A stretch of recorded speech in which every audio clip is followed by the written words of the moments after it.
और बड़ी खबर आपको बता दें, वन नेशन वन इलेक्शन को केंद्रीय कैबिनेट ने अब मंजूरी दे दी है। संसद के शीत सत्र में इससे जुड़ा बिल सरकार लेकर आ सकती है।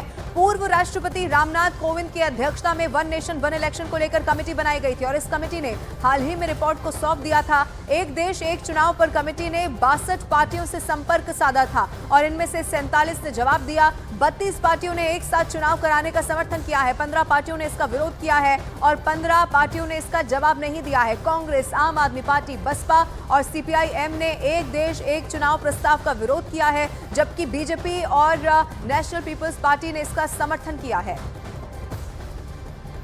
यूनियन कैबिनेट में माननीय प्रधानमंत्री श्री नरेंद्र मोदी जी ने एनडीए की सरकार ने वन नेशन वन इलेक्शन में जो हाई लेवल कमेटी की रिकमेंडेशंस थी उसको एक्सेप्ट किया है। High level committee recommendations on one nation one election, on simultaneous elections, those recommendations have been accepted today by the union cabinet.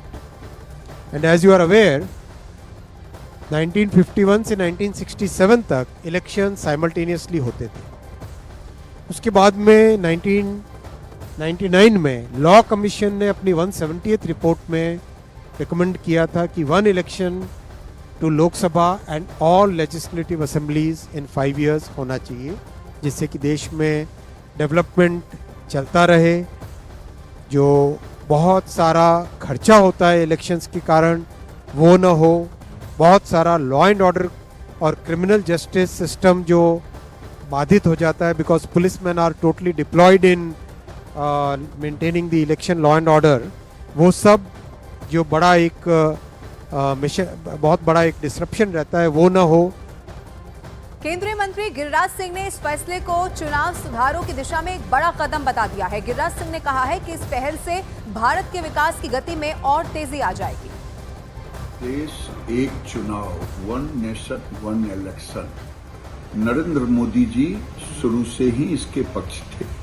देश के सभी पूर्व चीफ जस्टिसों से चर्चा की गई, देश के मूर्धन्य नेताओं से, राजनीतिक दलों से चर्चा की गई, देश के हर चैम्बर ऑफ कॉमर्स से चर्चा की गई और आज अंततः कैबिनेट से मंजूरी हो गई। खड़गे की भाषा केवल विध्वंसक भाषा होती है, निगेटिव होती है। ये खड़गे वही हैं जो देश को कहा था कि अगर 20 सीट और आ जाती तो मोदी सहित सबको जेल भेज देता। ये देश के विकास के लिए जरूरी है वन नेशन वन इलेक्शन। और वन नेशन वन इलेक्शन पर जेडीयू ने भी केंद्र सरकार का समर्थन कर दिया है।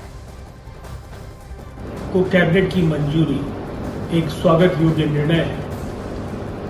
बार बार जो थोपे जा रहे थे चुनाव, उससे देश को निजात मिल पाएगा और राजकीय कोष पर जो ये भार था वो काफी हद तक कम हो सकेगा। योजनाओं की निरंतरता बनी रहेगी, नीतियां बदस्तूर जारी रहेंगी, पारदर्शिता बढ़ेगी और लोग मतदान केंद्रों में बड़ी संख्या में आ सकेंगे। इसलिए ये एक ऐसा फैसला है जिसके दूरगामी नतीजे होंगे और देश को इसका व्यापक लाभ आने वाले वर्षों में मिल सके। कांग्रेस अध्यक्ष मल्लिकार्जुन खड़गे ने वन नेशन वन इलेक्शन प्रस्ताव का विरोध कर दिया है। मल्लिकार्जुन खड़गे ने फैसले को अव्यवहारिक करार दिया है। ये देखिए, ये प्रैक्टिकल नहीं है और ये चलने वाला नहीं है। ये सिर्फ चुनाव जब आते कोई ना कोई कुछ मुद्दा नहीं मिल रहा उनको, ऐसी चीजें बात करने के लिए, इश्यू को डाइवर्ट करने के लिए वो बात करते हैं और इसीलिए और पूरे देश के लोग कोई मानने वाले भी नहीं हैं। वन नेशन वन इलेक्शन पर पूर्व कानून मंत्री और बीजेपी सांसद रविशंकर प्रसाद ने इसे मोदी सरकार का क्रांतिकारी फैसला बता दिया है। वन नेशन वन इलेक्शन पर महत्वपूर्ण ऐलान कैबिनेट ने किया है और रामनाथ कोविंद की सिफारिशों को कैबिनेट ने मंजूर कर लिया है। हमारे साथ मौजूद हैं बीजेपी के वरिष्ठ नेता, सांसद और पूर्व कानून मंत्री रविशंकर प्रसाद जी। कैसे आप इन जो कैबिनेट का ये कदम है देखते हैं? देखिए, हमारे प्रधानमंत्री नरेंद्र मोदी जी का अभिनंदन। देश की आवश्यकता है, विकास के लिए जनता की सहूलियत के लिए, वोटर्स की सुविधा के लिए वन नेशन जरूरी है। अब समझिए, अभी चुनाव हो रहा है कश्मीर का और हरियाणा का, 2 महीने बाद चुनाव है महाराष्ट्र का और झारखंड का, आगे बढ़िए चुनाव है दिल्ली का, उसके आगे बढ़िए चुनाव है बिहार का, फिर आगे बढ़िए चुनाव तो उत्तर प्रदेश का। मतलब क्या सालों भर चुनाव ही चलते रहेंगे?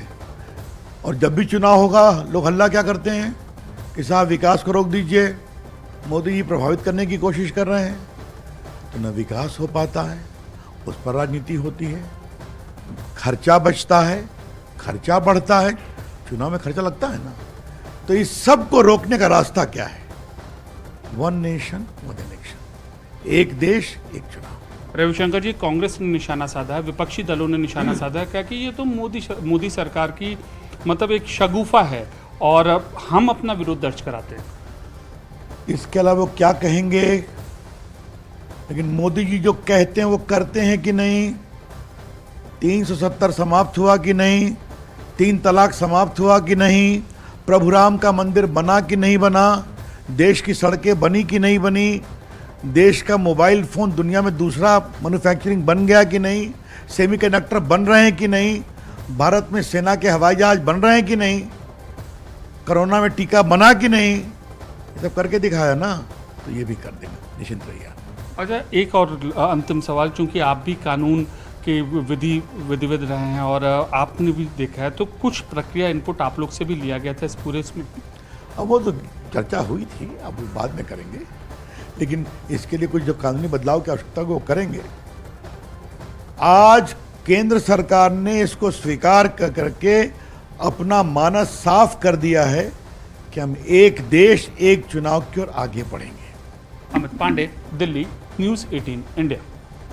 हरियाणा के मुख्यमंत्री नायब सैनी ने केंद्रीय कैबिनेट के फैसले को ऐतिहासिक बताया है। उन्होंने कहा है कि प्रधानमंत्री नरेंद्र मोदी ने जो फैसला लिया है वो देश हित में है। मैं देश के यशस्वी प्रधानमंत्री आदरणीय नरेंद्र मोदी जी को बहुत बहुत बधाई और शुभकामनाएं देता हूं, क्योंकि जो निर्णय कर रहे हैं, ऐतिहासिक निर्णय कर रहे हैं, देश के हित में कर रहे हैं। देश के अंदर लगातार चुनाव होते रहते हैं, एक तो विकास की गति बाधित होती है, दूसरा लोगों के काम नहीं होते और लगातार लोग चुनाव की प्रक्रिया में ही फंसे रहते हैं। जो आदरणीय प्रधानमंत्री जी ने ये पिछले दिनों एक कमेटी बनाई थी, उस कमेटी की रिपोर्ट भी आई, आज कैबिनेट ने उसको मंजूरी दी है। मैं बहुत बहुत धन्यवाद करता हूँ। इससे खर्चा भी कम होगा, विकास की गति भी देश के अंदर बढ़ेगी। और इधर कांग्रेस नेता प्रमोद तिवारी ने इस फैसले को मोदी सरकार का एक और शिगुफा बता दिया है। प्रमोद तिवारी ने कहा है कि सरकार चारों तरफ से घिर चुकी है। मोदी सरकार का एक और शगुफा, एक और ड्रामा चारों तरफ से घिर गई है ना। महंगाई, बेरोजगारी, जनता का मूड, और फिर जो ये 4 राज्यों के चुनाव हो रहे हैं ना, भाजपा का सफाया हो रहा है। इन सब से घबराकर ध्यान हटाने के लिए एक शिगुफा छोड़ दिया।